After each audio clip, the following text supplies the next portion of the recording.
Hello, my name is Mark Baer. Welcome to MUSE.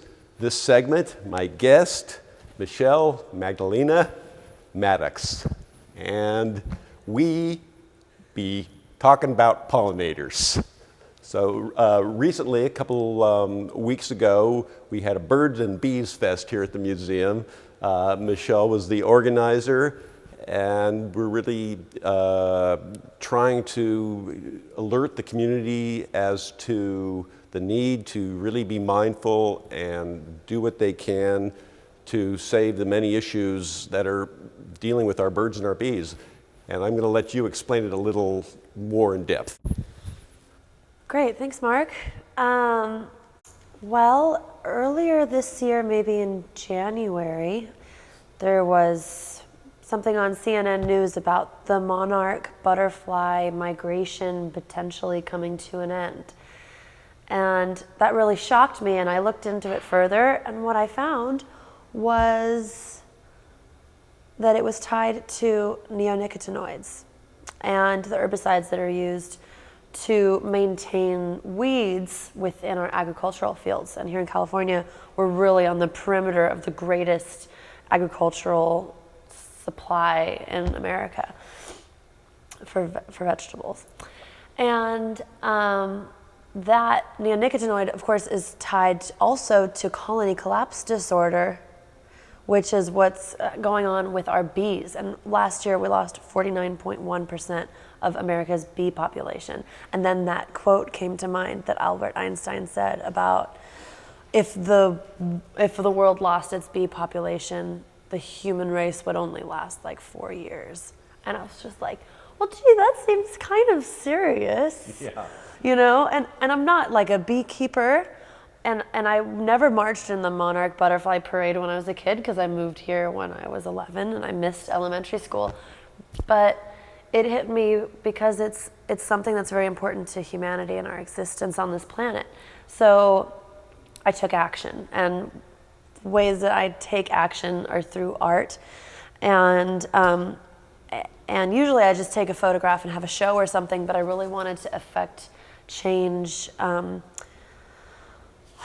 particularly with a bill that was being organized, HR 2692, which would put a ban on neonics and neonicotinoids, the toxin that we're talking about.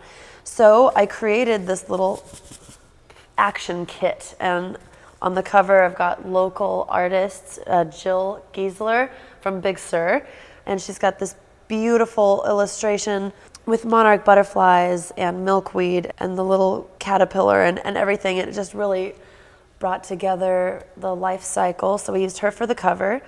And then on the inside, we've got amazing information about what every person can do themselves in their garden and in their personal life to make a change for the pollinators. And a little seed kit with a native seed mix from the Xerces Society that has lupin and other natural growing. It's already in my garden, I must say. Really? How's it doing? It's been a dry year, so I haven't been watering it, but again, I've actually snagged a couple of these kits. So I've been doing my hillside with, what's more beautiful than a lupin or a California poppy or, seriously? You know, so what's been the reaction again in the community to your efforts? People love it. I can't I have to assemble these kits myself. I've got to take the envelopes, stamp them with a stamp, stuff them with instructions, stuff them with seeds, seal them, tack them, and do that. I've done that to like 3,000 kits already, so it's kind of a process for me. Wow. Among trying to just do my normal daily life, etc. So, yeah, they've been in good demand. And you feel like you're making a difference?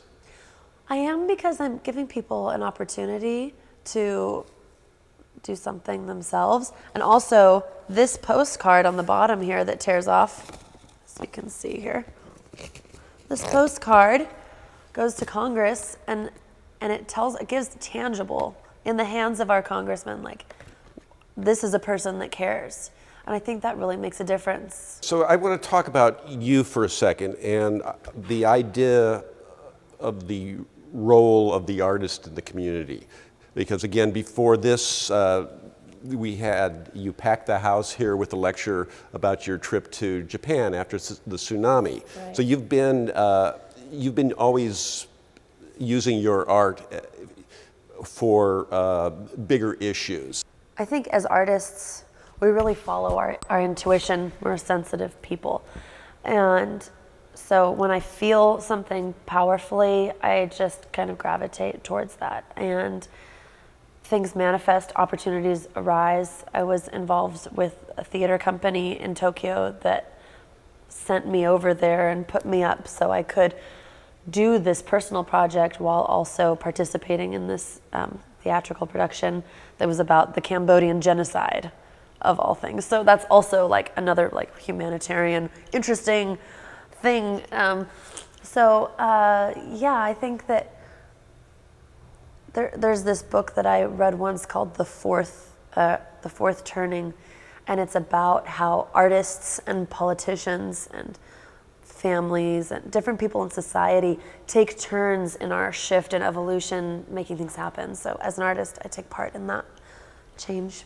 One of the things that happened this weekend is we had a Sea Change Act here, and we had a panel discussion with artists and scientists, and again, talking about how to use the museum space, and again, with the program that you sponsored here, how to bring artists and scientists together.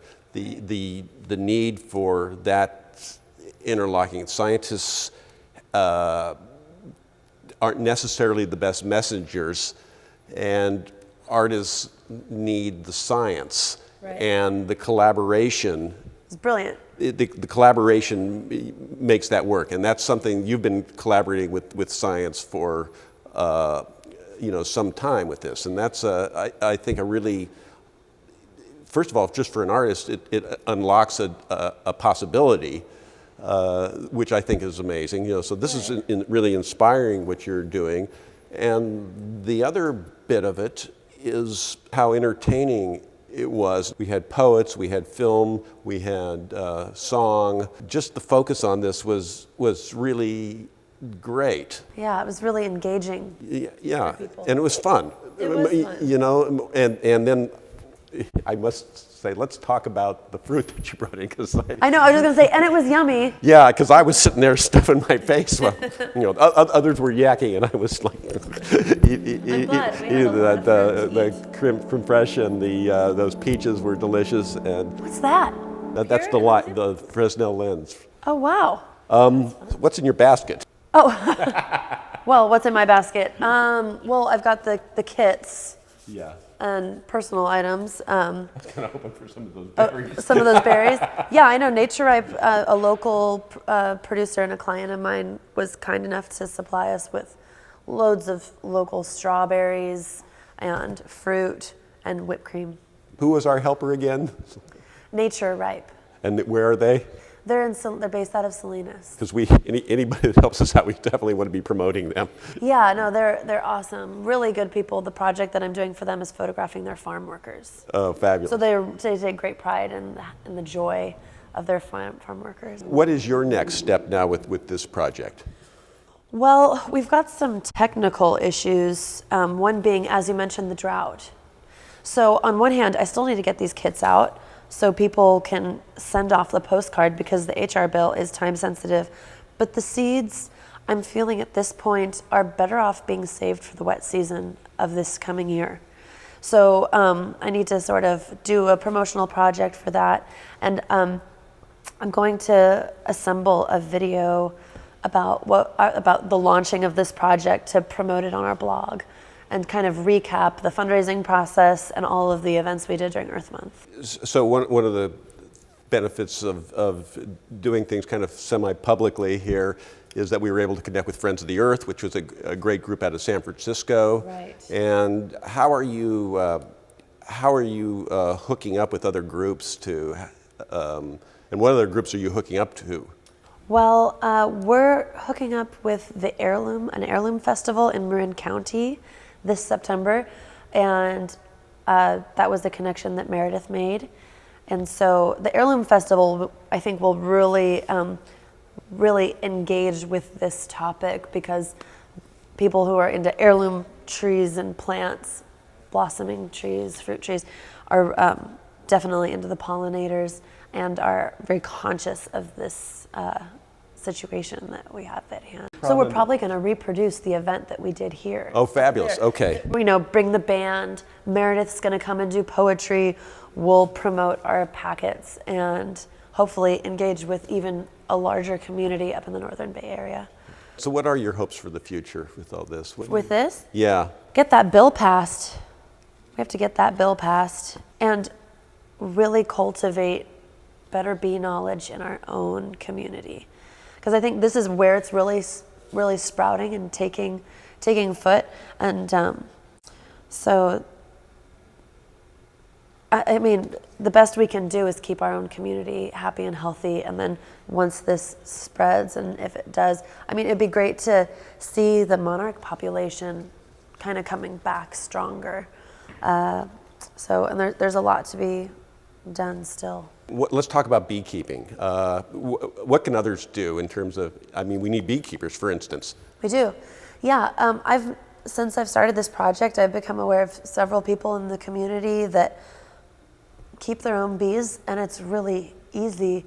And I'm noticing it more and more. Like, I had no idea people would keep bees. And if there's a swarm during swarm season, which was this month, April, May, don't take your exterminator and get those bees exterminated.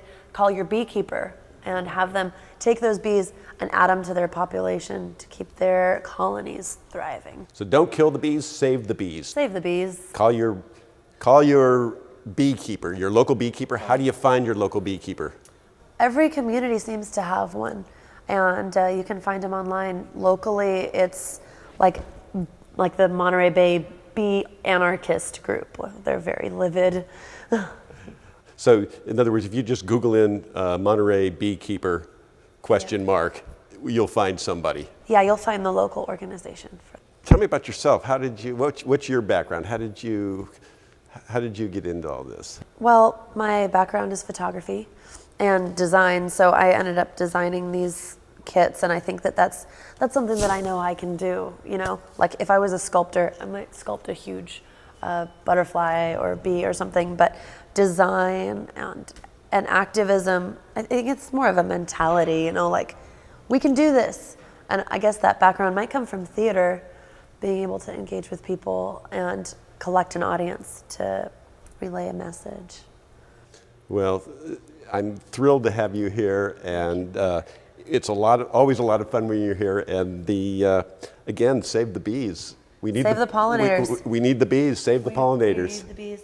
And for those watching, we have a blog online, saveourpollinators.tumblr.com, and also Facebook Butterfly Barricade. And I can be reached through either one of those, and you can donate through either one of those and receive kits for your community still. We've got thousands of these things, and I'm looking forward to spreading them out. Thank you so much. Thank you. My guest, Magdalena Maddox. Signing off. Signing off.